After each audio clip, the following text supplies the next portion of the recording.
네, 저희가 오늘 청년들을 주제로 하는 우리 신화 연구소 9월 줌 세미나를 좀 시작하도록 하겠습니다. 안녕하세요. 저는 우리 신화 연구소 소장을 맡고 있는 이미영 발디나라고 합니다. 반갑습니다. 오늘 저희 한 달에 한 번씩 연구소 줌 세미나를 하는데 여름을 쉬고 가을 이제 하반기 줌 세미나를 다시 9월부터 시작하게 됐는데요. 이 주제가 주제인 만큼 이렇게 다 관심 있는 분들 많이 신청해 주셔서 또 자리 함께 해 주셔서 감사합니다. 오늘 그래도 시작하면서 좀 같이 기도로 하고 하면서 하는 게 좋을 것 같아서 보니까 부산교회에서 젊은이들을 위한 기도라는 게 있더라고요. 그래서 그거를 좀 잠깐 이렇게 좀 띄워드릴 테니까 같이 이렇게 좀 시작 기도로 하고 오늘 줌 세미나를 시작하도록 하겠습니다. 성부와 성자와 성령의 이름으로 아멘. 젊은이를 위한 기도. 자비로우신 하느님 아버지, 오늘날 신앙생활의 어려움을 겪는 젊은이를 위해 저희가 마음을 모으고 기도합니다. 하느님의 기쁨이며 교회의 희망인 젊은이가 잃어버린 신앙의 감각을 되찾아 복음의 기쁨을 누릴 수 있도록 성령의 인도와 지혜를 청하나이다. 그리하여 젊은이들이 그리스도께서 주신 사랑을 매일 뿌리내리고 꽃피워 그리스도를 따르는 제자가 되도록 이끌어 주소서. 예수님을 양육하신 어머니 마리아님, 저희의 젊은이를 어머니 품에 맡기오니 그들이 기쁨과 희망으로 하느님을 체험하며 교회의 구성원으로 자리 잡게 해 주시고 저희 모두가 이 사명에 협력하도록 도와주소서. 아멘. 성부와 성자와 성령의 이름으로 아멘. 오늘 우리 신연구소 줌 세미나 9월 주제는 그 얼마 전에 리스본에서 세계 청년 대회가 끝났죠. 근데 리스본 세계 청년 대회도 좀 이렇게 오랜만에 코로나 이후에 청년들이 모이는 정말 뜻깊은 자리였는데 더 저희한테 의미 있는 거는 그 끝나면서 폐막하면서 다음 개최지로 한국, 그러니까 특히 서울 이렇게 세계 청년 대회로 이렇게 결정이 돼서 저희한테 더 이렇게 더 관심이 더 크게 떠오른 것 같습니다. 근데 여러모로 이렇게 여러 생각들이 많으실 것 같아요. 그러니까, 우리나라에서 이게 개최하게 됐으니까 되게 좋다라는 이제 기대와 또 우리 교회에 너무 청년들이 없는데 다음 대회 젊은이 대회라는데 청년들이 없는 우리 교회가 어떻게 이거를 할 수 있을까 막 이런 걱정도 있고 이제 여러 가지 생각들이 많을 텐데요. 저희 연구소에서 내는 가톨릭 평론이라는 이제 저희 개간 잡지가 있는데 거기에 이제 세계 청년대회를 다녀온 청년 우리 오늘 발표하실 이제 홍예진님께 글을 하나 좀 부탁을 했었습니다. 그래서 그 다녀온 경험을 좀 나눠달라고 이제 부탁을 했었는데 그 글 이렇게 미리 좀 보내드린 거 혹시 보셨나요? 저희가 오늘 발제 자료 이렇게 좀 미리 공유해드렸는데요. 그래서 그 홍예진님이 이제 뭐 여러 가지 막 다양한 이야기들도 나눴지만 그중에서 이렇게 한 가지 이제 제안처럼 얘기를 하시는데 뒷부분에 지금 이제 교회 안에 청년들이 없는데 이 이야기를 좀 그 세계 청년대에서 좀 나눴으면 좋았었을 텐데 그런 얘기를 못 나눠서 너무 아쉽다 뭐 이런 이야기를 좀 쓰신 게 있었어요. 그래서 그 이야기를 한번 줌 세미나에서 나눠보면 어떻겠냐라고 좀 저희가 초대를 했고 그래서 이제 또 홍예진님 말고 또 이번 또더 한 벌써 4번, 네 번째나 이렇게 세계 청년대회를 참가하고 또 봉사자로서 활동하셨던 우리 이주연 선생님도 같이 그 참여했던 청년이자 봉사자로서의 경험을 나눠달라고 부탁을 드렸고요. 또 한 분은 이제 그렇게 청년들의 이야기와 함께 또 청년 사목을 담당하는 우리 김도연 신부님께 이 청년들의 이야기를 듣고 또 신부님의 생각은 어떠하신지 좀 나눠달라고 이렇게 세 분을 오늘 줌 세미나에 초대를 했습니다. 그래서 오늘 진행 순서는요. 그래서 맨 처음에 이제 홍예진님하고 이주연 선생님이 각각 한 15분 정도씩 각각 그 세계 청년대회에 대해서 이렇게 청년의 목소리로 그 경험을 좀 나눠주실 거고요. 그 이야기에 대해서 이제 김도연 신부님이 이렇게 한 15분 또 똑같이 마찬가지로 이야기를 나눠주신 다음에 남은 시간은 이 자리에 함께 하신 모든 분들과 같이 좀 서로 궁금한 거 더 이야기 나누고 싶은 것들을 좀 자유롭게 나누는 시간으로 진행을 하려고 합니다. 그래서 첫 번째 순서로 우리 홍예진님을 먼저 이렇게 모시고 홍예진님이 그 다녀오신 세계 청년대회 경험과 또 나누고 싶은 이야기를 같이 좀 청해 듣도록 하겠습니다. 큰 박수로 환영합니다. 아, 네. 안녕하세요. 혹시 잘 들리시나요? 발표를 시작하도록 하겠습니다. 저는, 우선 제 소개부터 하자면, 안녕하세요. 저는 2023년 리스본 세계청년대회에 예수의 마지스 청년센터를 통해 참가했던 홍예진 크리스티나입니다. 조금 더 제 소개를 하자면, 저는 가톨릭 평론 이미 보신 분들도 계시겠지만, 그 글처럼 올해 2월 가톨릭 대학교 신학과 다들 아시는 서울신학교를 갓 졸업을 했고, 어쩌다 보니 신학과 신앙, 그리고 교회에 진심이 된 20대 청년입니다. 네. 저는 제 오늘 발제 제목을 제 가톨릭 평론 글과 똑같이 나는 이런 세계 청년 대회를 꿈꾼다로 정해보았습니다. 저는 오늘 제가 가톨릭 평론에 썼던 내용을 바탕으로 그 이제 우리 신학 연구소에서 웹자보에 써주신 세 가지 주제에 대해 제가 느끼고 체험하며 생각했던 것들을 나누고자 합니다. 그 세 가지 주제는 다음과 같습니다. 2027 세계 청년 대회를 앞두고 청년들이 교회와 나누고 싶은 이야기. 두 번째, 세계 청년 대회는 청년들에게 어떤 의미인가? 세 번째, 세계 청년 대회를 넘어 청년들이 교회에 바라는 것. 그래서 저는 여기서 조금 순서를 바꿔서 청년들에게 그 세계 청년 대회가 어떤 의미인지에 대한 저의 경험, 그리고 저희 주변 사람들 경험을 먼저 이야기하고 1번과 3번 주제를 이야기해 보도록 하겠습니다. 그 본격적인 내용으로 들어가기 전 본대회 전 교구대회와 같은 전 대회, 저에게는 마지스 대회였는데요. 그거는 정확히 세계 청년 대회를 가리키지 않는다는 점을 다른 발제자이신 주연 형제님의 지적으로 알게 돼서 평론의 글과는 달리 제가 철저하게 본 대회만을 위주로 말씀을 드리려고 합니다. 네, 그리고 또한 전적으로 저의 개인적인 체험과 경험이어서 세계 청년 대회를 다녀온 모든 청년들의 이야기가 아닌 참가자 일로서의 생각임을 미리 밝힙니다. 그래서 저는 세계 청년대회는 청년들에게 어떤 의미인가, 나에게는 어떤 의미였는가에 대해 제가 느낀 것들을 먼저 이야기해보고자 합니다. 우선 세계 청년대회에 가기 전에 저에게 세계 청년대회는 전 세계 가톨릭 청년들이 신앙 안에서 하나로 모이는 자리이자 축제라는 의미였습니다.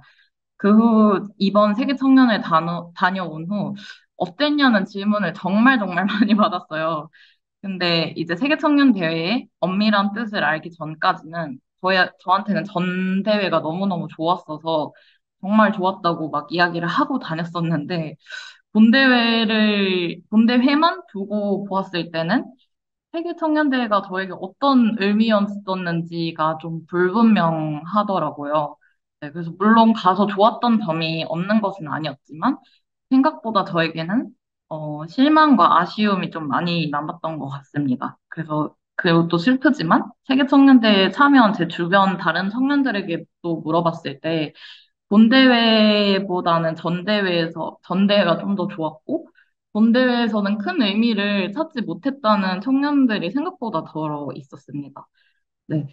그래서 제가 실망했던 점과 아쉬웠던 점은 다음 부분에서 다루도록 하고, 이번에는 제가 좋았던 경험을 우선 간략히 나눠보고자 합니다. 두 가지 경험을 나누려고 하는데요. 첫 번째는 개막미사 성체 분배 때 경험입니다. 저에게 성체성사의 의미에 대해 다시 한번 생각해보게 해준 소중한 경험이었는데요. 정말 대부분의 성체 분배를 한국과는 다르게 사복수녀님이나 평신도 여성분들이 하는 것이 굉장히 인상적이었습니다. 특히 개막미사 때 저희 섹터 성체 분배자분은 사복수녀님으로 추정되는 분이셨어요. 근데 그분께서는 한 사람 한 사람에게 성체를 정말 진심으로 큰 미소를 머금고 분배를 해주셨어요. 그래서 그분을 보고 성체성사가 이토록 기쁜 일인데 왜 나는 지금까지 그거에 대해 깨닫지 못하고 있었는가에 대해 생각을 해보게 되었던 것 같아요.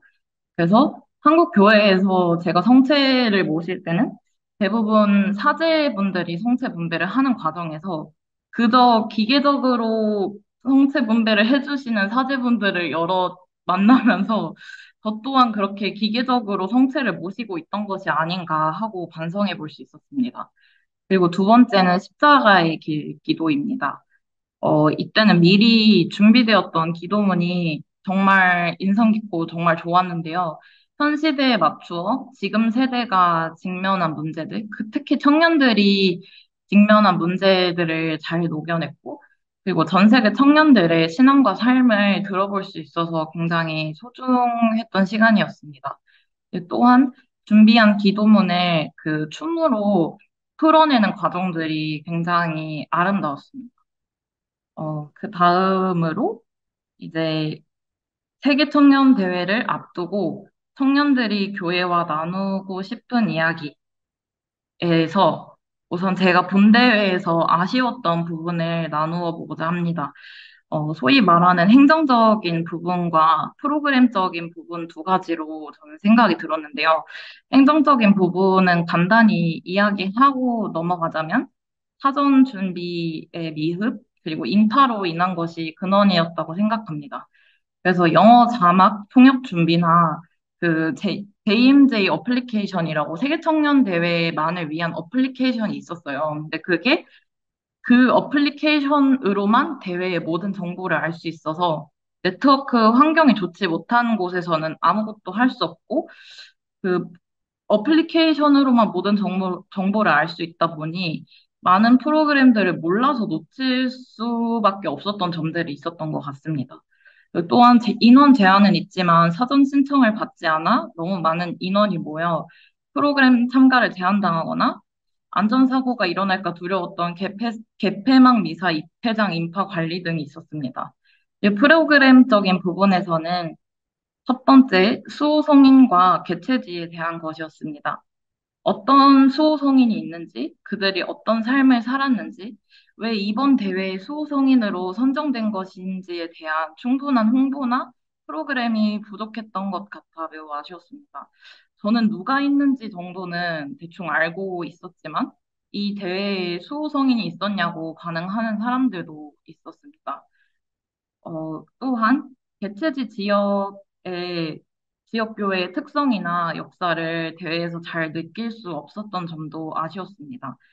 포르투갈 교회만이 지닌 특징이나 포, 아니, 네.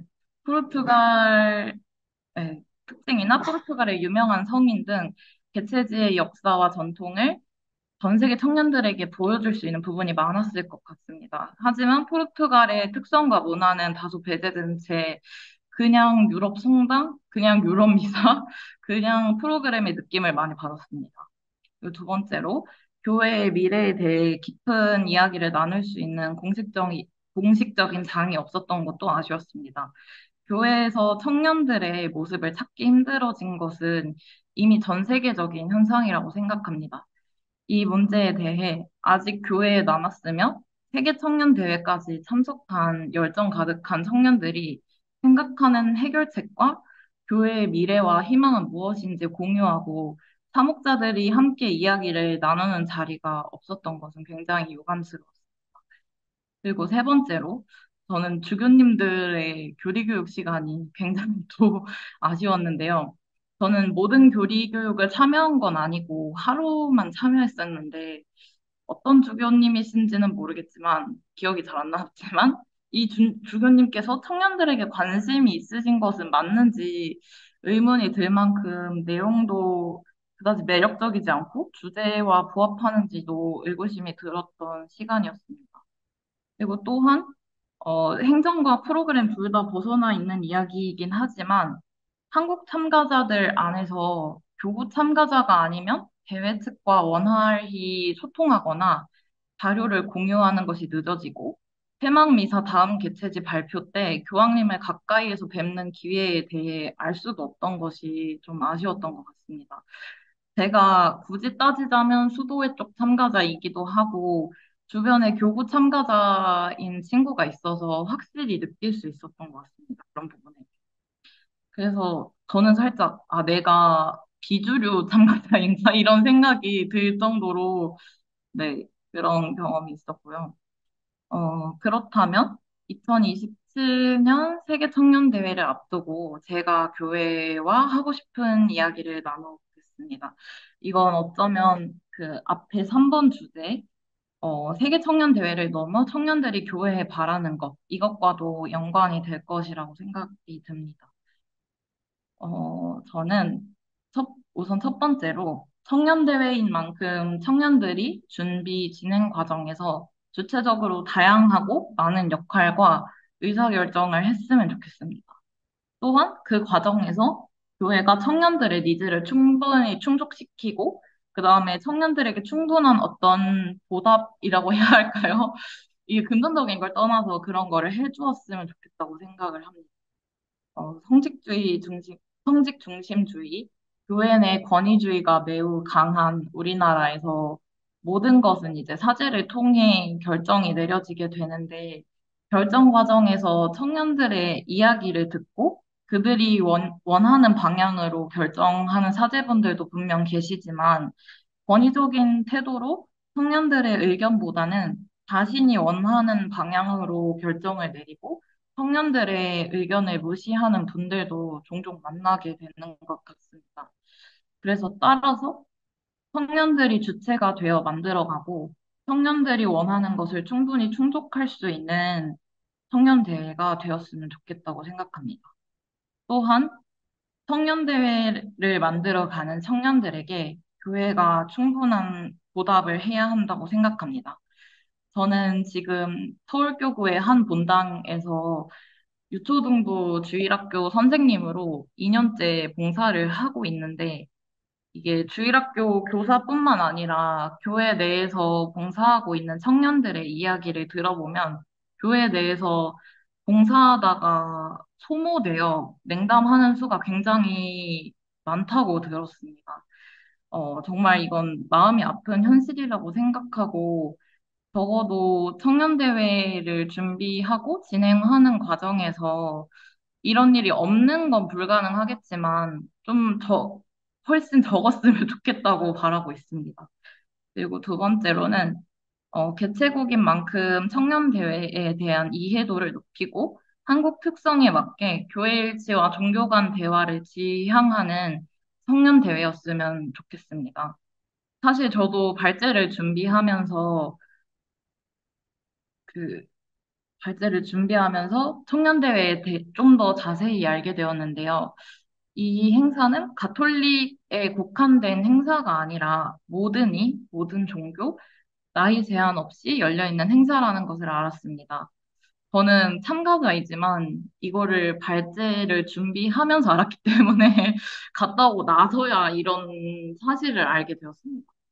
그래서, 어, 따라서 청년대회에 대해 정확히 이해하고 있어야 청년대회 개최가 단순히 해결해야 할 어떤 숙제가 아니라 청년대회에 대한 좀 더 풍성하고 알찬 의미를 찾으며 차근차근 준비해 나갈 수 있다고 생각합니다.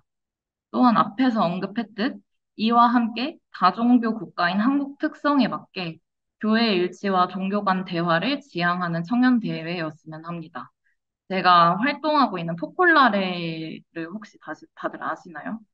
네, 포콜라레라는 평신도 영성 운동 단체가 있는데 거기에서는 일치의 영성을 굉장히 중요시하게 여겨서 주기적으로 세계 평화나 그런 문제를 가지고 종교 간 대화를 굉장히 자주 엽니다. 근데 이거를 청년들끼리만 따로 또 그런 시간을 가지더라고요. 그래서 청년대회 안에서도, 이번 청년대회 안에서도 이런 시간들이 있었으면 좋겠고, 이로 인해 좀 더 한국에서 환영받는 풍요로운 대회가 되었으면 합니다. 그리고 세 번째, 한국의 특색을 보여주는 주제로 진행되었으면 좋겠습니다. 예를 들어, 한국은 세계 유일의 분단 국가이기에 청년들이 다 함께 전쟁 종식과 평화의 메시지를 던지는 것도 매우 좋은 프로그램이라고 생각이 들고, 또한 선교 이전에 자발적으로 천주교가 들어온 국가이기에 그와 관련된 여러 성지나 순교 성인들과 관련된 주제도 굉장히 좋을 것 같다는 생각이 듭니다. 또한 마지막으로 한국 역사 안에서 민주화 운동 때 한국 교회 사회 참여 등을 좀 알리는 그런 주제도 굉장히 바람직하다는 생각이 들었습니다. 그리고 네 번째로는 청년대회가 청년들의 축제로만 나아가는 것보다는 전 세계적으로 종교단체에서 청년들이 사라지는 추세에 우리가 나아가야 할 방향, 우리의 미래도 꼭 다루었으면 합니다. 저는 이 문제를 해결할 수 있는 건 당사자인 청년들밖에 없다고 생각합니다. 그래서 왜 이런 추세가 시작되었는지, 그 해결책은 무엇인지 다 같이 머리 싸매고 고민해서 다양한 의견을 좀 나누어 봤으면 좋겠습니다. 마지막으로 철저하게 본당, 교우사제 중심인 한국교회의 별로 좋지 않은 특성에서 벗어난 대회가 되길 바랍니다. 이번 청년 대회 갔을 때 정말 온갖 수도회와 평신도 영성운동 그리고 동정생활회 등 다양한 단체들을 보았고 다양한 방면으로 참여하는 것이 매우 바람직해 보였습니다. 그래서 좀 더 다양한 주제와 영성으로 가득한 대회를 만들었으면 합니다. 그 다음으로는 제가 세계 청년 대회를 넘어 청년들이 교회에 바라는 것에 대해서 생각을 해보았는데요. 사실 앞에서도 좀 다룬 것 같아서 이 부분에서는 한 가지만 짚고 넘어가고자 합니다. 프란치스코 교종은 이번 대회 환영식 행사 때 또도스, 또도스, 또도스라고 하시며 모든 일을 위한 교회를 굉장히 강조하셨습니다. 저는 진심으로, 정말 진심으로 한국 교회가 모든 일을 위한 교회가 되기를 간절히 바랍니다. 예전에 한 수녀님의 강의를 들은 적이 있는데, 아직도 기억나는 수녀님의 한 말씀이 있습니다. 한국 교회는 너무 세니타이즈하다고 하셨던 것입니다. 이건 정말 공감이 되는 말이었는데, 가난하고 소외된 이들, 소수자들을 향하고 위하고 함께해야 하는 교회가 너무나 깨끗한 교회, 중산층을 위한 교회가 된 것이 아닌가 반성하게 되었습니다. 그래서 사실 본당 미사만 하더라도 사회에서 소외받는 이들을 찾아보기 굉장히 어렵습니다. 그래서 이것이 정말 모든 일을 위한 교회인지 반추해 보게 되었고, 어, 사실 이번 리스본 대회에 갔을 때는 되게 이런 모든 일을 위한 교회에 대한 모습을 좀 많이 봤었던 것 같아요. 그래서 제임스 마틴 신부님의 인스타그램에서도 어, 휠체어를 탄 참가자들이 참여한 모습이라던가 아니면 식단적으로 뭔가 주류가 아닌 사람들, 예를 들어 뭐 비건이나 베지테리언들을 위한 배려나 이런 아니면 아까 말씀드린 장애처럼 베리어 프리에 대한 문제나 굉장히 배려를 많이 한 부분을 보았다고 생각을 하는데 한국 교회도 그런 교회가 되기를 그리고 그런 대회를 만들 수 있기를 바랍니다. 네. 그래서 사실 이제 너무 빨리 한 것 같은데 제가 사실 벌써 결론에 도달해 버렸어요. 네, 하지만 계속 이어서 해보자면 결론적으로 사실 제가 앞에서 청년을 강조를 했지만 사실 청년에 대한 정의 자체가 애매하다는 것을 굉장히 잘 알고 있습니다. 이게 뭐 몇 살부터 몇 살이라고 나이를 끊어서 하기에도 애매하고 그런 부분들을 굉장히 잘 알고 있는데 그래서 더더욱 제가 마지막으로 언급한 모든 위를 위한 교회가 굉장히 중요할 것 같습니다. 프란치스코 교종의 권고인 그리스도는 살아계십니다에서 교종은 참 젊음이 사랑할 수 있는 마음을 지닌다는 뜻이라고 하셨습니다.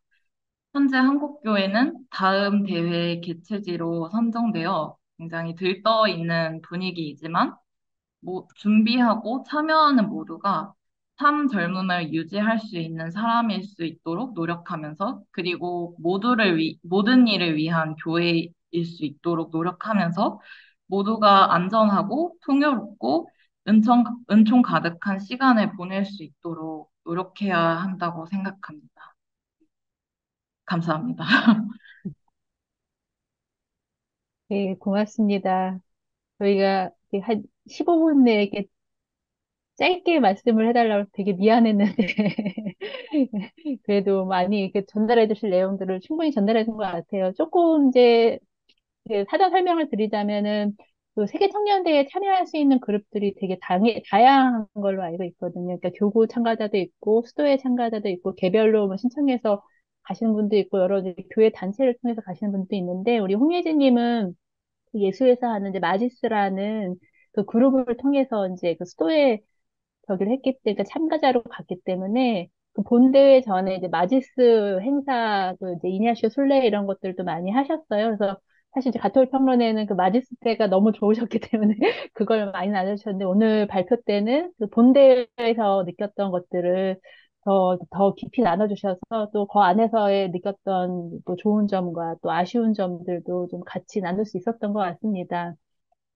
두 번째는 저희가 그 여기에 이제 예전 뭐 본인 청년 당사자이시기도 하고 또 조금 이제 그냥 참가자보다는 조금 더 그 준비하는 과정과 그 진행하는 과정에 함께 하셨던 이제 봉사자로서 함께 하셨던 우리 이주연님을 좀 두 번째 이야기로 한번 모셔보도록 하겠습니다. 네, 이주연 선생님. 네, 안녕하십니까. 네, 네, 이주연 그레고리오입니다. 잘 들리시죠? 네, 잘 네, 잘 들립니다. 들립니다. 예, 네. 저는 이주연 그레고리오고 지난 세계청년대회 리스본에 자원봉사자로 참가를 했었습니다. 13년에 서울대교구로 통해서 참가자로 갔다가 그 다음부터 2016년, 19년 이번에 이어서 리스본까지 봉사자로 참가를 했는데 리스본에서 아직 돌아오지 않고 아직 유럽에 있습니다. 그래서 지금 유럽에서 여러분들을 뵙고 있고요. 그래서 와이파이 상태가 지금 어떤지 잘 제가 몰라가지고 소리가 어떤지 궁금해서 여쭤봤었고, 그래서 예, 이 발표를 끝나자마자 이제 한국으로 돌아가는 비행기를 타러 갈 예정입니다. 네, 아무튼 예, 간단히 제 소개를 드렸고요. 저는 그 소셜 미디어 담당자로 2016년부터 세계청년대 봉사를 했고 소셜미디어라고 하면 이제 페이스북으로 처음으로 시작을 했다가, 인스타그램도 개설을 해서, 트위터는 우리나라에서 그렇게 많이 사용을 하지 않으니까, 그거는 개설을 하지 않고 해가지고 지금 조직위원회에서 계속 같이 협력하면서, 한국어 서비스를 제공을 하고 있습니다. 본대회 중에는 콘텐츠를 제작을 해가지고, 어, 배포를 하기도 하고, 자체 콘텐츠를 제작하기도 하고, 또 현지에서 주는 그런 콘텐츠를 한글로 자막을 달아가지고 네 이렇게 하고 있습니다. 그래서 이번에 이걸 준비를 하면서 저의 그 오랜 경험들을 어떻게 잘 녹여내면서 말씀을 드릴 수 있을까 해가지고 글을 써봤는데 너무 많이 쓴 거예요. 그래서 그 아마 발제문을 미리 받으셨을 텐데 참고적으로 봐주시고, 저는 중간에 그 세계청년대, 이번 리스본 세계청년대회의 특징이라고 할 수 있는 몇 가지 부분들을 포인트로 잡고, 그 다음에 제 개인적으로 느낀 부분, 그리고 그 다음에 27년에 어떻게 세계청년대회를 준비할 수 있는지에 대해서 얘기를 하도록 하겠습니다. 15분을 지키기 위해서 네, 타이머를 켰습니다. 그래서 네, 정확하게 잘 지키도록 하겠습니다. 앞에 그 개념이나 이런 부분 한번 천천히 나중에 시간 될 때 한번 보시면 좋을 것 같고요. 저도 이제 이번에 리스본 세계청년대회를 준비를 하면서 작년 말부터 봉사자들하고 컨택을 하고 조직위원회랑 컨택을 하면서 준비를 하면서 세계청년대회가 이렇게 어마어마한 의미가 있구나라는 걸 알게 됐어요. 그거에 대해서 재차 확인을 하고 또 다시 확인을 하면서 쓴 내용입니다. 한번 읽어보시면 도움이 되실 거라 생각이 듭니다. 중간에 아마 소제목에 보편교회와 리스본 세계청년대회라는 부분이 있는데 그 부분을 통해서 리스본 세계청년대회 특징을 몇 가지 좀 알아보려고 해요. 우리가 세계청년대회를 그 얘기를 할 때 앞에 가톨릭을 붙이지 않거든요. 가톨릭 세계청년대회가 아니라 모든 사람들을 위한 그냥 세계청년대 월드유스데이라고 하는데, 아까 홍예진 자매님께서 앞에서 말씀드린 것처럼 가톨릭 신자가 아니어도 누구나 참여할 수 있는 그런 열린 대회입니다. 그래서 이번에 리스본 세계청년대회에서는 종교 간 대화, 에큐메니컬 그 교회 일치 운동이 아니라 종교 간 대화 해서 다른 교파에 다른 종교에 계신 분들도 많이 초대를 했어요. 심지어 몰몬교, 뭐 제7의 안식교 이런 분들까지도, 유대교, 무슬림, 심지어 뭐 그다음 그 안에 있는 그 리스본 안에 있는 포르투갈 안에 있는 불교 공동체 다 초대를 해서 주교님이 여러 번 만나서 협력을 구했고, 또 이분들도 하나의 꼭지를 맡아서 전시회를 할 수 있게끔 배려를 해줬던 거죠. 그래서 자연스럽게 이 가톨릭 신자들이 많이 주로 모였지만은 다른 종교도 알면서 서로 이렇게 소통을 하고 알아갈 수 있는 시간을 가졌던 게 굉장히 큰 특징이라고 할 수 있겠습니다. 그리고 또 하나는 이번에 그 봉사자 발대미사 할 때 현지에서 리스본에서 봉사자 발대미사를 하는데 그때 그 마누엘 추경님 총대주교님께서 그 강론 내내 하셨던 말씀이 이번 세계 청년대회는 세대 간의 교류에 초점을 맞췄다라고 계속 얘기를 하셨어요. 물론 이제 세계 청년대회 참가는 18세에서 35세에 해당하는 젊은이들 초대하고 있지만은 강제적인 구속력은 없거든요. 그러니까 그래서 어떻게 그 신청서를 다 일일이 한 명 한 명씩 몇 살인지 확인을 하겠어요. 뭐 그런 행동적인 것도 있겠지만은 모든 사람들이 참가를 할 수 있기 때문에 주인공은 18세, 35세라는 젊은이들이지만은 그 외에 다른 어른분들은 세계 청년대회 젊은이들을 많이 도와주고 이끌어줄 수 있는 인생의 선배로서의 역할을 할 수 있는 장을 리스본에서 정말 잘 만들어 놨다라는 거예요. 그러니까 젊은이들이 못하는 부분이 있으면은 어른분들을 초대를 해가지고 그 조직위원회 안에서 어, 뭐 책임자나 그런 거 아니더라도 계속 어시스트를 해줄 수 있는 그런 그 역할을 계속 마련을 해줬고 또 젊은이들은 또 반대로 젊은이들이 그 어른들이 계시는 뭐 예를 들어서 할머니 할아버지들 계신 요양원들 아니면 어른들이 계시는 그분들이 일하시는 회사 이런 데 전공자들이 찾아가 가지고 배웁고 얘기를 들을 수 있는 그런 기회를 또 많이 프로그램에 봉사자들을 위해서 많이 마련해 놨다라는 게 굉장히 큰 특징이었습니다. 그래서 세대 간의 교류가 굉장히 두드러지게 나타났던 리스본 세계 청년대였다라고 볼 수 있겠고요. 마지막으로 눈에 띈 것 중에 하나가 지금까지 역대 세계 청년대 중에서 가장 많은 국가의 청년들이 참가를 했어요. 가장 많은 숫자가 아니라 가장 많은 국가.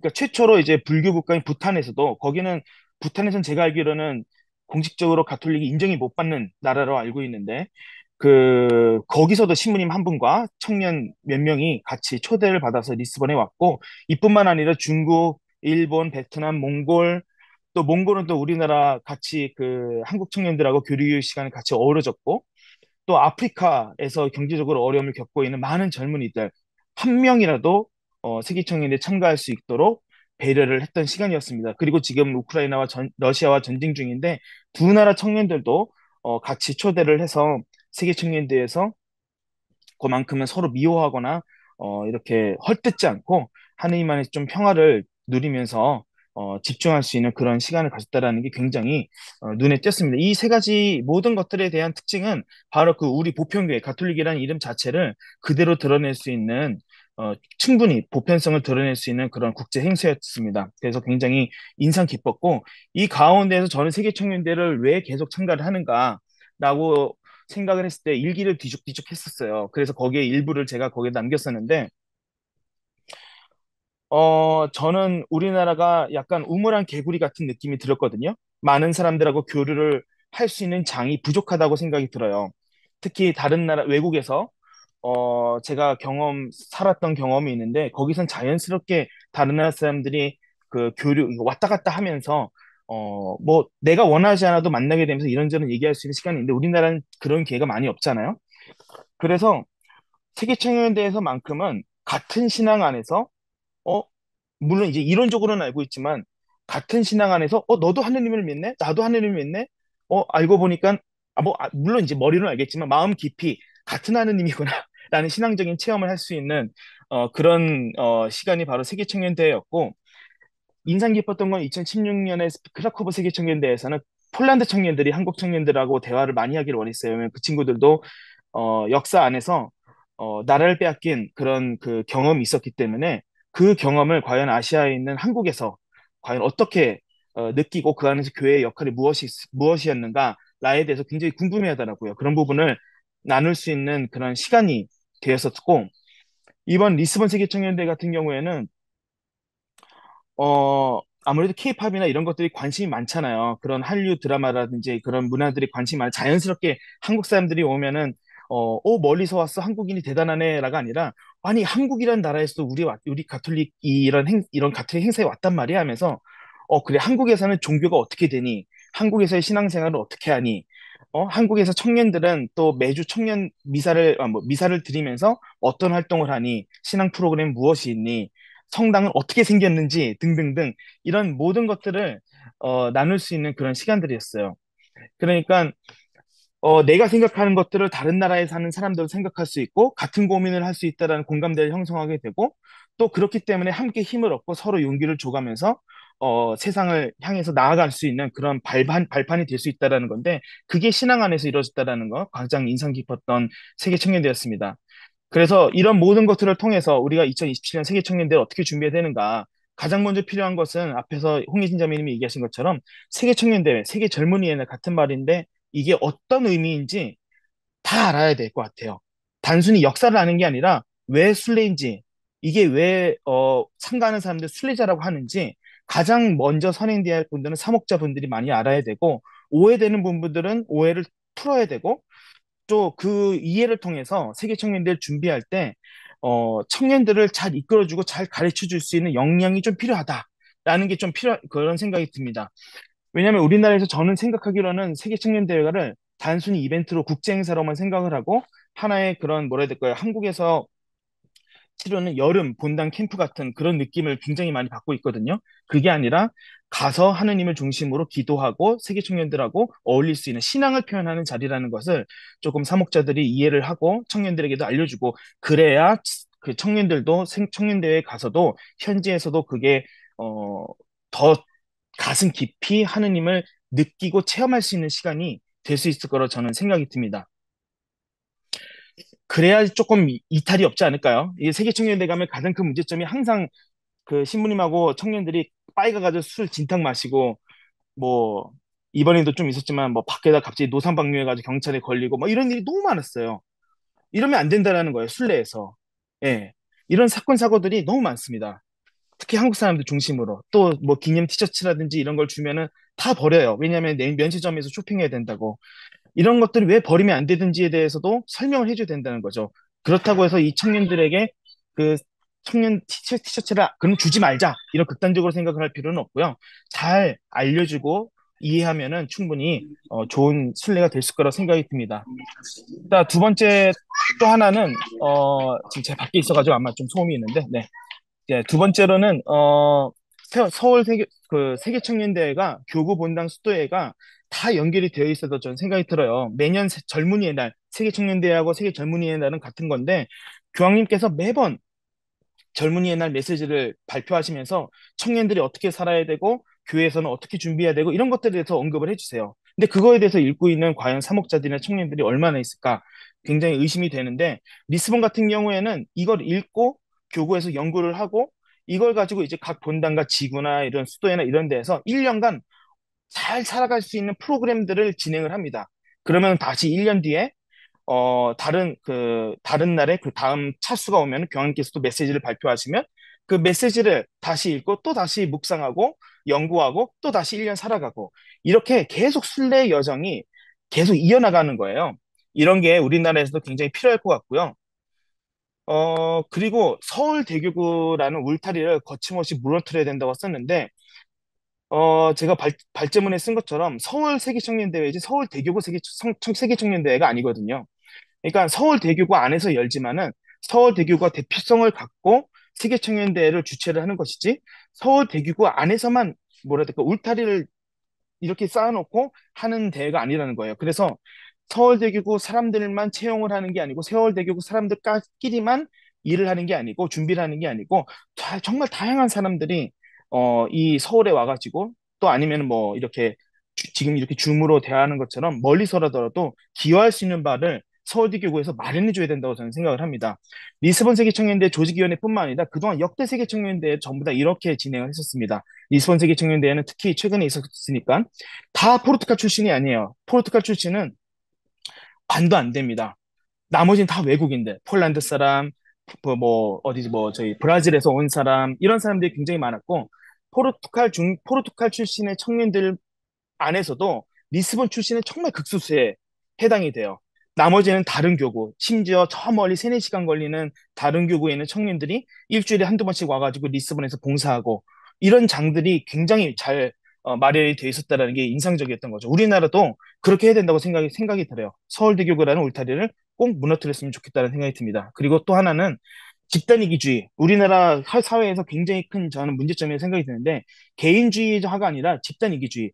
소공동체 안에서 소공동체끼리 잘 살자라는 게 굉장히 대두가 돼가지고 다른 공동체는 보지 않고 계속 울타리만 계속 높게 쌓아가는 모습이 교회 안에서도 많이 늘어난다고 저는 생각이 들어요.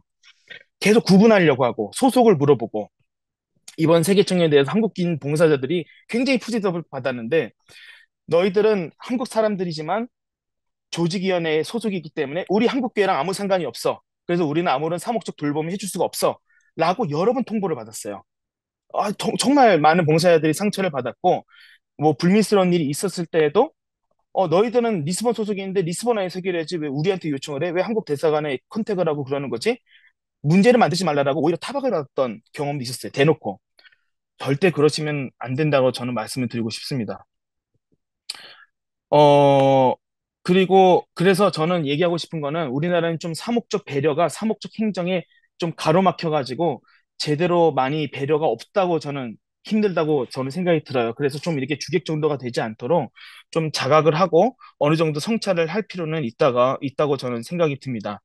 그리고 모든 구성원이 참여를 해야 된다. 아까 홍혜진 자매님 말씀하신 것처럼 차기 세계 청년회 발표를 할 때 재단이 올라간 사람들이 전부 다 교구대회, 교구 참가자였습니다. 수도회나 평신도 단체들은 다 배제가 되는데 아예 처음부터 물론 이제 그렇게 초대된 거는 굉장히 급하게 초대를 받았지만은 처음부터 초대를 할 때 뭐 제가 다는 말씀을 못 드리겠지만은 담당자분이 어 교구 담당 사제들만 저에게 연락을 주십시오라고 이게 선을 그으면서 따로따로 연락이 됐던 거예요. 굉장히 저는 이거는 아니라고 저는 생각이 들거든요. 그거에 대해서 제가 어떤 신부님한테 토로를 하니까 그분도 서울교구 신부님인데 뭐 수도에는 다른 단체는 서울교구의 합력자지 우리 교구 중심으로 돌아간 한국교회에서는 어쩔 수 없지 않느냐고 하는데 서울 서울에서 세계청년대 열 때는 그렇지 않았으면 좋겠습니다. 모두 다 같이 움직여야 되고 같이 참여를 해야 되고 청년들이나 수도회나 교구나 다 같이 어우러지는 또 사제라고 해서 수도자라고 해서 청년들이라고 해서 꼭 당연히 주어지는 직책이 무너지고 각자가 잘할 수 있는 부분이 주어졌으면 좋겠다고 생각이 듭니다. 그리고 마지막으로 봉사자들을 조금 귀하게 여겨줬으면 좋겠습니다. 보상까지는 아니더라도 감사하다라는 표현을 좀 이렇게 적극적으로 표현했으면 좋겠어요. 자원봉사는 진짜 마음에서 우러나와서 진짜 100%내 마음에서 우러나와서 하는 행위거든요.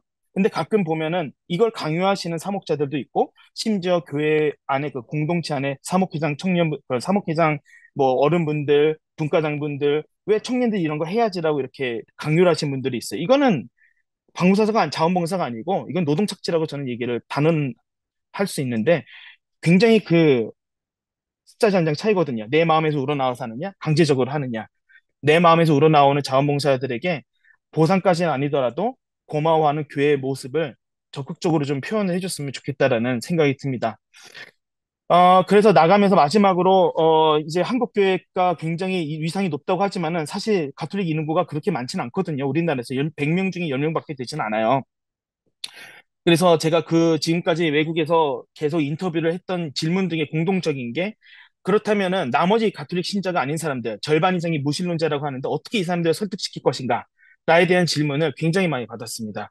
이건 굉장히 지금 저도 어떻게 해야 될지, 어떻게 하면 좋을지 아이디어는 떠오르지 않지만은 머리를 맞대고 모든 사람들이 숙제를 안고 해결해야 될 문제라고 저는 생각이 들어요. 왜냐하면 우리나라에서 열린 세계청년대회가 최초의 비그리스도교 국가에서 열리는 거거든요. 비가톨릭 국가에서 열리는 거는 시드니였어요. 비그리스도교에서 열리는 것은 우리나라이기 때문에 굉장히 그게 어려운 부분으로 장벽이 있을 거라고 생각이 들어요. 폴란드 같은 경우에는 폴란드는 굉장히 가톨릭 국가임에도 불구하고 2년 동안, 준비 기간 3년 중에 2년 동안 아예 팀이 꾸려져 가지고 모든 교구와 모든 청년단체, 심지어 어른들까지도 설득을 하고 다녔습니다.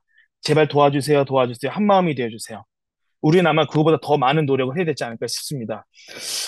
결코 쉽진 않겠지만 그래도 이 모든 과정을 통해서 저는 세계청년대회가 우리나라에서 잘 치러져서 저도 한국 사람으로서 정말 잘 치러지기를 바라고 정말 좋은 순례가 되기를 바라고 이걸 통해서 많은 청년들이 교회 리더로서 참여를 하고 또 성직주의라든지 교구 중심주의의 그런 그 시스템이 좀 완화되어서 정말 하느님 보시기에 정말 좋은 공동체, 기쁨이 가득한 공동체, 누구나 함께 할 수 있는 공동체가 되지 않을까. 그러면은 교회도 젊은이들이 많이 떠나지 않고 다시 되돌아올 수 있지 않을까라는 생각이 듭니다. 네. 감사합니다. 네, 고맙습니다. 저희가 사실 이제 15분 정도만 이제 발제를 부탁해가지고서 그냥 이렇게 부담드리지 않고 가볍게 얘기해달라는데 11장의 그 발제문을 정리하는 거 보고 아니 이렇게 안 모셨으면 큰일 날 뻔했다 막 이렇게 생각할 정도로 되게 정성스럽게 하고 싶으신 말씀이 많았던 거는 그만큼 이제 교회와 나누고 싶었던 이야기가 많았다고 생각이 되거든요. 근데 지금 이제 시간이 제한돼서 그 안에 담긴 내용들을 일부만 전달해 주셨는데 그 발제문 다 공유해드린 거 한번 그 앞에 부분부터 이렇게 좀 시간 되실 때 이렇게 좀 한번 좀 천천히 다 한번 좀 읽어보셨으면 좋겠습니다. 그리고 저희가 사실 이 청년 문제, 그러니까 교회에서 생각되는 것들이 지금 청년 대회를 중심으로 얘기를 나누고 있지만은 하나의 축소판 같아요. 청년들이 교회에서 느끼는 것이 이 세계 청년대회에서 다 고스란히 느껴지고 또 그걸 가지고서 이제 얘기가 나눠지는 것 같은데 항상 이런 얘기하면은 우리들끼리 얘기하면 무슨 소용인가. 좀 교회가 들으면 좋겠다라고 막 항상 이제 저희가 좀 아쉬워했었는데 그래서 오늘은 좀 교회를 대표한다 그러면 되게 신부님이 부담스러워 하시지만 어쨌든 청년 사목을 담당하는 이제 서울교구 신부님을 좀 저희가 초대를 했습니다. 그래서 이 청년들의 이야기를 들어보고 또 신부님도 사실은 이제 리스본 청년대에 다녀오셨으니까 또 사목자로서의 또 생각하시는 바가 있을 것 같아요. 그래서 우리 김도연 신부님 서울대교구 저기 대학생 사목부 담당하시는 김도연 신부님께 또 이야기를 잠시 또 청해드리도록 하겠습니다. 네, 안녕하세요. 네, 네, 안녕하세요. 저는 서울대교구 청소년국의 대학교 사목부에서 서울 가톨릭 대학생 연합회 동반하고 있는 김도현 스테파노 신부라고 합니다. 저는 2019년도에 코로나 이전에 그 대학교 사목부에 부임해서 1년 동안 그 서울에 있는 대학을 다니면서 청년들과 만났고 2020년도에 코로나를 겪으면서 코로나 이후까지 지금까지 청년 사목이 어떤 위기를 겪고 있는가, 대학을 중심으로 이렇게 그 변화된 양상, 그리고 청년들이 어떻게 신앙으로부터 멀리 떨어져 있고, 신앙에 이렇게 이제 큰 비중을 좀 두지 않는 삶으로 이렇게 바뀌어가고 있는가를 한 5년 정도의 시간을 지켜보면서 많은 고민과 또 그런 여러 가지 생각들을 하는 가운데에서 이제 이번 리스본 세계청년대회를 다녀오게 되었습니다. 제가 이 리스본 세계청년대회를 다녀오면서 느꼈던 것은 참 역설적이게도 교회의 미래에 대한 희망을 발견한 것과 동시에 현실에서 이것을 희망을 꿈꾸기에 너무나 힘든 그 좌절이라고 할까요? 과연 우리가 꿈꾸는 희망을 위해서 우리가 하는 노력과 그것이 정말 가능할까라는 현실적 어려움에 대한 무력감을 동시에 느꼈습니다. 그럼에도 불구하고 우리 교회에는 가능성이 충분히 있다고 생각하고 오늘 발제하신 이 두 분의 청년분의 이야기를 들으면서 왜 그동안 우리가 청년들의 목소리에 귀를 기울이지 않았고 그들이 느낀 교회의 모습에 대해서 변화하려고 하지 않았는가. 그래서 그들과 함께 소통하면서 우리 교회의 논의 구조에 청년들을 참여시킬 수 있다면 우리가 느끼고 있는 그 무력감, 좌절감들이 희망으로 나아가는데 큰 도움이 되지 않을까 그런 여러 가지 감정들이 또 오늘 세미나를 하면서 또 교차하고 있습니다. 먼저 제가 세계 청년 대회 리스본 대회를 서울교구를 통해서 이렇게 다녀오게 됐는데 서울교구에선 역대 세계 청년 대회 참가자 최다 인원인 200여 명, 처음에 200여 명인데 중간중간에서 약 180여 명, 사제까지 다 포함해서 80여 명의 순례단이 참가를 했습니다. 어, 참가자 대상은 고등학교 2학년부터 시작해서요. 고등학교 1학년, 2학년, 3학년까지부터 시작해서 35살, 만 35세의 청년까지 그리고 수도자 없이 수녀님 없이 사제들만 서울 교구 내에 사제 30여 명과 해서 180여 명의 참가자가 서울 교구는 파티마 교구의 그 본대회를 일주일 동안 했고 그 이후로 리스본으로 넘어가서 교구 대회와 본대회 이렇게 나눠서 2주간의 여정에 참여했습니다. 제가 세계 청년대회에 참여하면서 느꼈던 것은 여전히 세계 청년대회를 참여하는 것은 한국 교회답다. 한국 교회답게 참여했다라는 것. 한국 교회답게 참여했다란 말이 어떤 의미로 들리실지는 뭐 여러 가지 해석이 가능한데요. 뭐 장점도 있고 단점이 있겠죠. 한국 교회답다라는 말. 처음 세계 청년대회를 이제 리스본에서 가게 될 때 저희 사무실에 가장 많이 우편으로 온 것이 각 여행사의 세계 청년대회 대회 여행 패키지 프로그램 패키지였습니다. 그 여행사에서 보여준 것은 세계 청년대회 교구대회와 본대회 일정 안에 그 전체적인 기획 앞뒤로 유럽 순례의 여정을 이렇게 끼워서 상품처럼 이렇게 참여할 수 있게끔 교구에 이렇게 홍보를 했죠. 그래서 아마 뭐 수도에도 마찬가지고 각 서울교구에 뿐만 아니고 다른 타 교구 아마 한국교회 전부 대부분은 그렇게 세계 청년대회 기관과 앞뒤로 관광 상품으로 다른 순례를 여정을 넣어서 이렇게 순례의 코스를 선택할 수 있게끔 비용에 따른 또 기간에 따른 참가자들이 자유롭게 선택해서 갈 수 있게끔 아마 그런 다양성으로 이렇게 제시를 한 것 같아요. 근데 그 청년들이 그 세계 청년대회의 여정을 선택할 때 앞뒤로 짜여진 그 상품이라고 하면 좀 그렇지만 순례 여정에 어느 것이 더 마음에 드는지 예를 들면 뭐 저희 서울교구 같은 경우는 가르메를 먼저 들려서 뭐 여정을 하고 루르드를 방문을 하고 산티아고 길을 직접 걸어보고 평소에 자신이 가고 싶었던 그 유럽의 어떤 유명한 성지를 내가 더 얼마적으로 더 추가해서 갈 수 있는지를 본인이 선택해서 이 여정을 결정했다는 것이죠. 뭐 그거 자체가 나쁘다고 말씀드리는 게 아닙니다.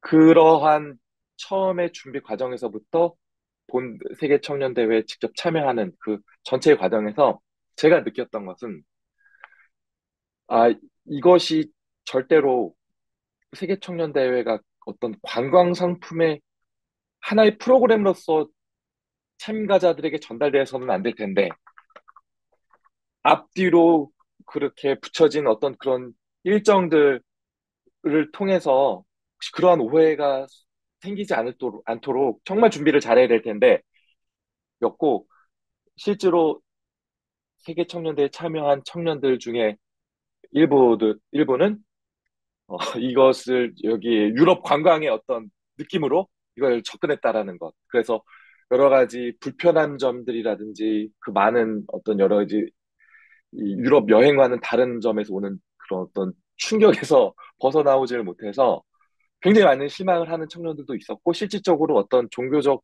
저희 신앙적 행위 안에서 굉장히 무관심하거나 진심을 다해서 이렇게 참여하지 못하는 모습들을 좀 지켜보게 됐습니다. 그래서 이 청년들에게 이 세계 청년 대회가 무엇인지 어떤 성격을 가지고 있는지를 명확하게 이야기해주고 그 정신이 무엇인지를 정확하게 설명하는 것이 정말 무엇보다도 중요하다라는 생각이 들었는데 실제로 한국 교회가 세계 청년 대회에 관심을 가지기 시작한 것이 얼마 안 됐습니다.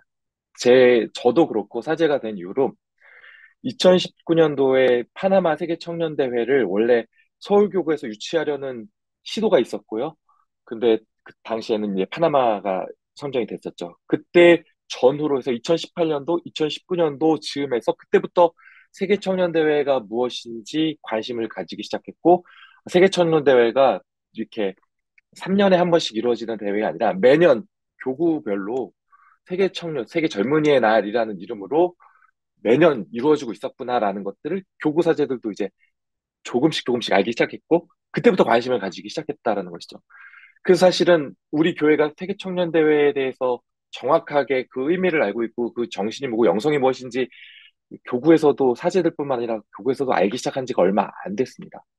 이번 리스본 세계 청년 대회를 경험하고 차기 서울 세계 청년 대회를 준비하기까지는 그런 부분에서의 준비해야 될 부분이 너무나 많다라는 거. 우리 한국 교회가 세계 청년 대회를 어떻게 생각하고 있는지, 목적이 무엇인지를 정확하게 알고 지금부터 준비하지 않으면 정말 너무 제가 말씀드렸던 유럽 관광 여행 같은 느낌의 어떤 참가자들을 대상으로 우리가 이 프로그램을 진행하는 그런 오류에 빠질 수 있지 않을까. 그 부분이 우려가 된다. 생각을 하게 됐습니다.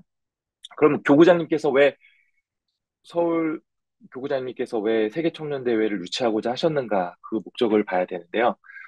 염수정 추기경님 이후 염수정 추기경이 서울 교구장 재임 당시 그리고 지금 정수택 교, 서울대 교구장 주교님 재임 중에 이 두 번에 걸쳐서 세계 청년대 유치가 이루어졌는데 지금 교구장님께서는 코로나로 인해서 위축된 청소년과 청년 사목에 이 세계 청년 대회가 모멘텀이 되었으면 좋겠다라는 취지로 이 유치 신청을 하셨습니다.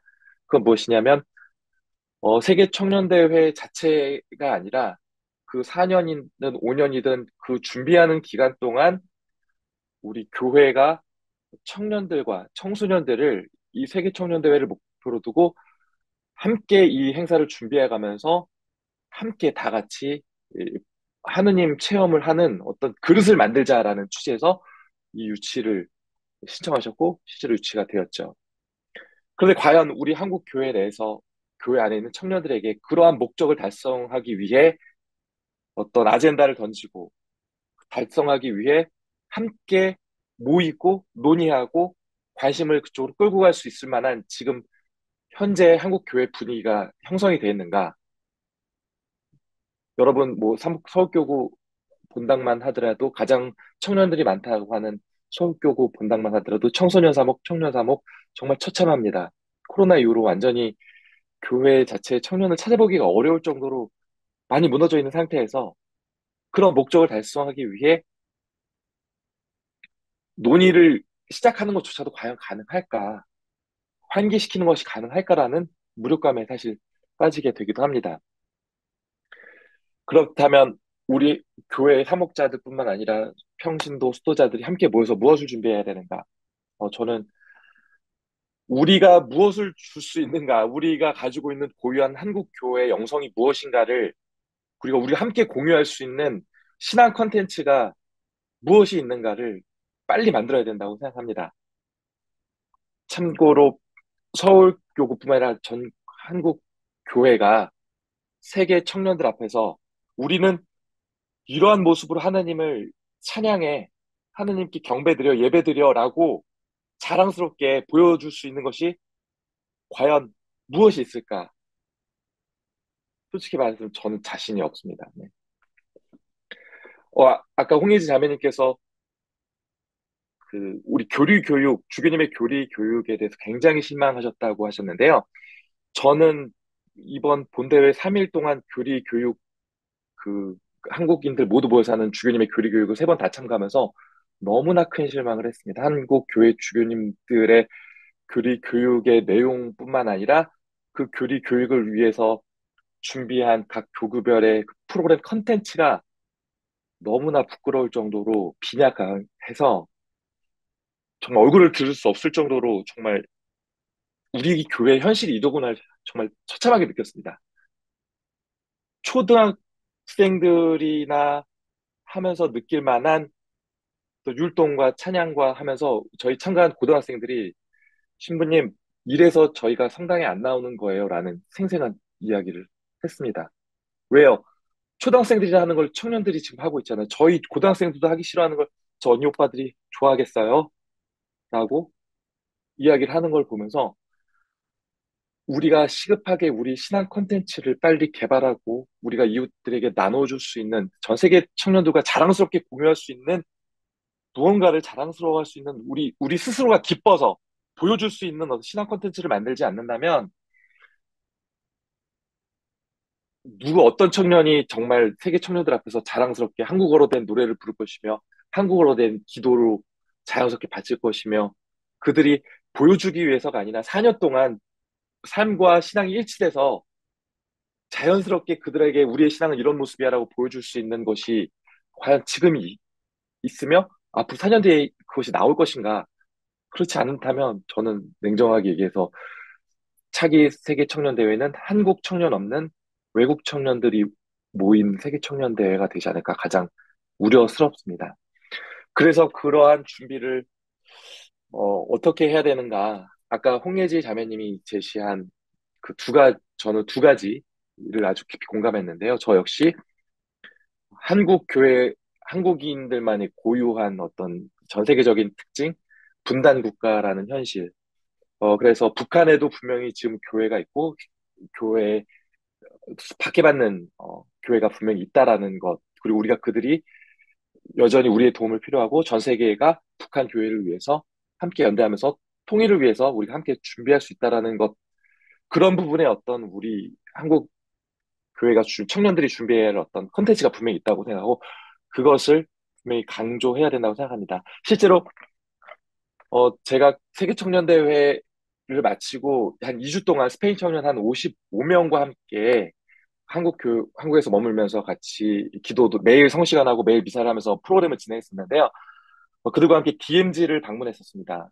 아마 우리가 생각하는 것 이상으로 DMZ에 굉장히 깊은 관심을 가졌고 북한의 현실에 대해서 굉장히 많은 관심을 가지고 그들 위해서 안타까우면서 기도하고자 하는 그런 모습들을 보면서 우리가 전 세계의 유일한 분단 국가로서 전 세계 청년들에게 그런 기도를 요청하면서 함께 기도할 수 있는 어떤 컨텐츠가 제공이 된다면 이 세계청년대회가 한국에서 열리는 세계청년대회가 분명히 큰 의미를 줄 수 있지 않을까라는 생각을 하게 되었습니다. 그리고 또 하나는 선교사 없이 평신도의 힘으로 이렇게 신앙을 받아들이고 성장한 우리 유일한 한국 교회라는 그 점. 그래서 순교자 영성에 대해서 평신도가 성장시킨 순교자 영성이 어, 우리 세계 청년들에게 우리 교회의 독특한 특별한 어떤 모습으로 컨텐츠로서 제공되고 그들과 공유하는 신앙적인 모습이 아닐까라는 생각했습니다. 그런데 너무나 역설적이게도 평신도가 성장시킨 받아들인 한국 교회는 지금 평신도 없는 사제 중심적인 어, 그런 성직 중심주의가 가장 팽배한 이 한국 교회 모습을 어떻게 우리가 변화시킬 수 있을까? 그러면 그 세계 청년대회가 적극적으로 그렇게 변화를 시킬 수 있는데 큰 모멘텀이 돼야 되지 않을까? 성직 중심주의를 탈피하고 성직자, 수도자, 평신도가 모두가 함께 만들어가는 그러한 세계 청년대회로 우리가 그 지향을 삼을 때 그 성취중심주의를 또 깰 수 있는 절호의 기회가 되지 않을까. 뭐 그런 생각들을 좀 하게 됩니다. 끝으로 이제 제가 더 하고 싶은 말씀은 더 많지만 끝으로 말씀드리고자 하는 것은 굉장히 외국 특히 남미와 아프리카, 유럽 교회 청년들과 또 한국 교회 청년들의 모습이 굉장히 다르다는 거를 많이 느꼈습니다.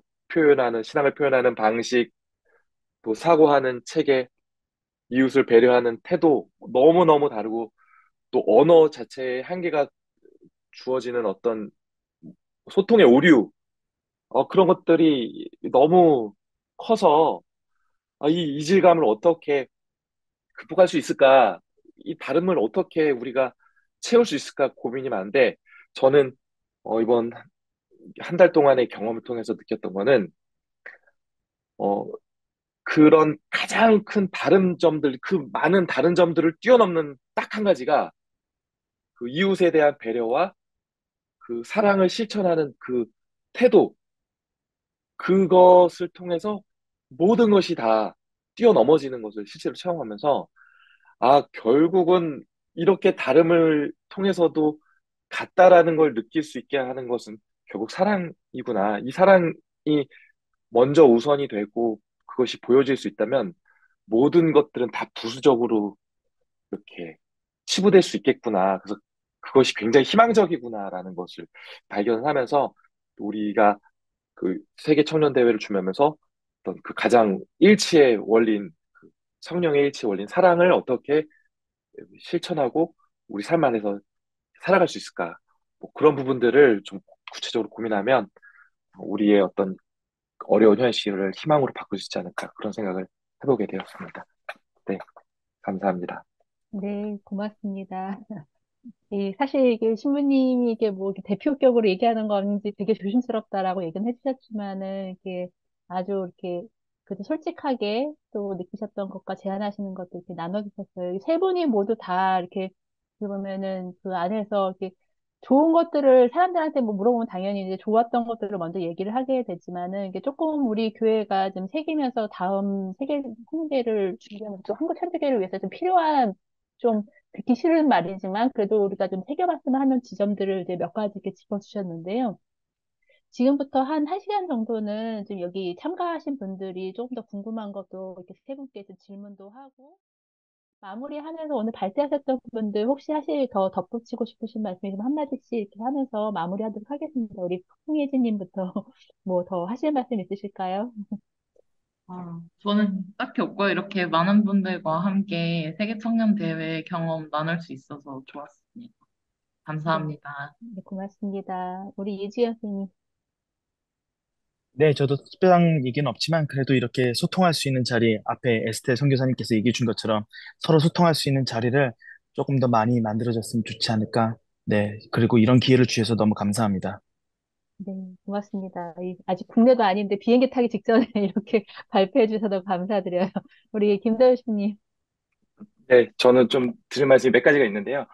먼저 저조차도 우리 교회 어른들에게 이런 현실을 말씀드리기가 참으로 쉽지 않은 소통 구조에 있다는 거. 그래서 사실은 제가 가장 이상적으로 생각하는 것은 이러한 생생한 이야기들을 교회의 정책을 결정할 수 있는 위치에 있는 분들이 직접 들어야지 이것이 참고가 되고 의미가 있지. 실제로 저희가 이렇게 이야기 나누는 그런 모든 문제점이라든지 개선해야 될 방향에 대해서 교회에 가진 문제의식에 대해서 교회의 정책을 결정하고 실질적으로 반영할 수 있는 분까지는 올라가기가 상당히 어려운 구조라는 거를 신부인 저도 느낍니다. 그래서 그런 부분에서 우리가 어떻게 이런 세미나라든지 아니면 여러 가지 논의됐던 문제점들을 어떻게 그런 교회 지도자급에 속한 분들에게 전달할 수 있는가의 그런 형식적인 문제도 함께 고민해야 된다고 느끼고요. 또 한 가지는 아까 이제 그런 말씀하셨죠. 이 다른 외국 교회는 청년들이 어떤 결정을 하는데 주도적 역할을 하고 그들이 정말 진지하게 고민하면서 그들이 주도해서 이렇게 나가는 모습이 우리에게도 필요하다라는 부분 많이 말씀하셨는데 어, 저는 또 다른 측면에서 생각합니다.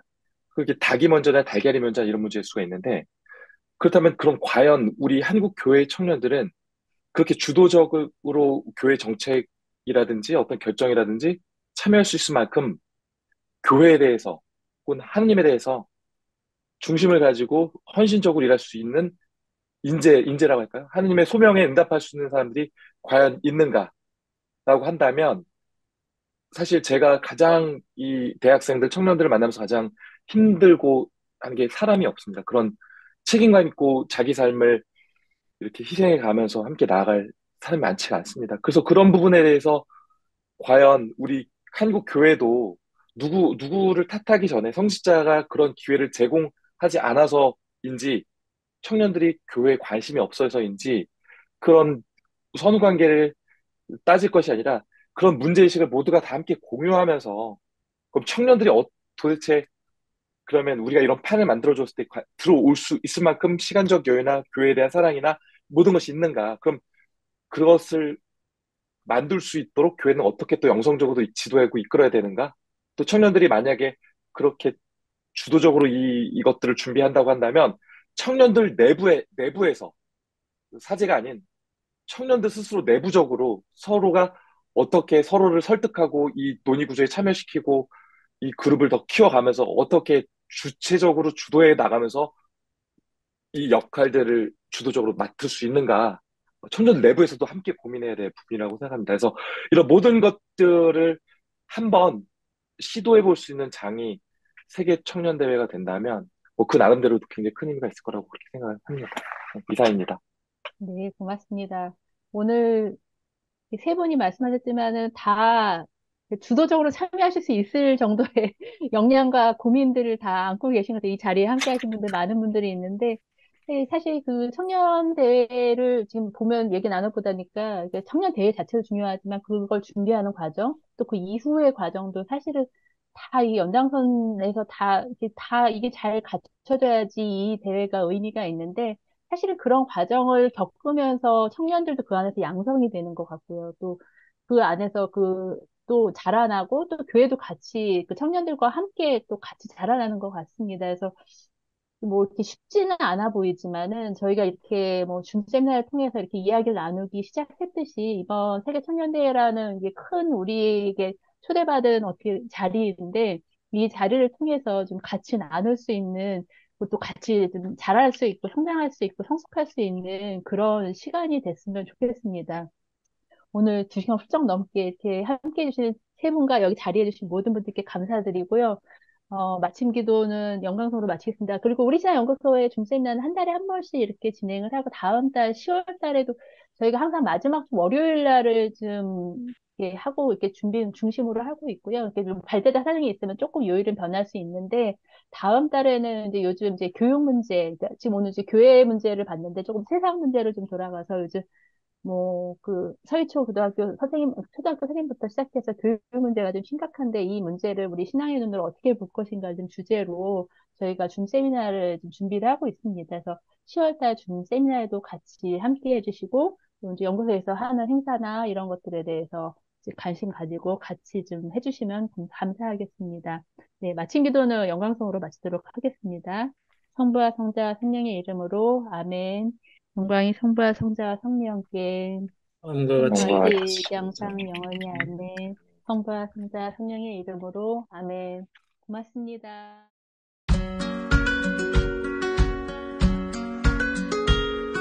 가톨릭 평론은 복음적 시선으로 세상과 교회를 섬세하게 관찰하고 분석하고 대안을 고민하는 매체입니다. 가톨릭 평론은 교회가 세상 속에서 세상과 다르게 존재함으로써 해방을 선포하는 구원의 성사가 되도록 신앙인들이 함께 성찰하고 대화하는 도구가 되고자 합니다. 성숙한 신앙으로 안내하는 가톨릭 평론의 정기 구독자가 되어주시기를 청합니다. 이 책을 꼭 읽어야 할 분들에게 보내는 선물 구독이나 기증도 환영합니다.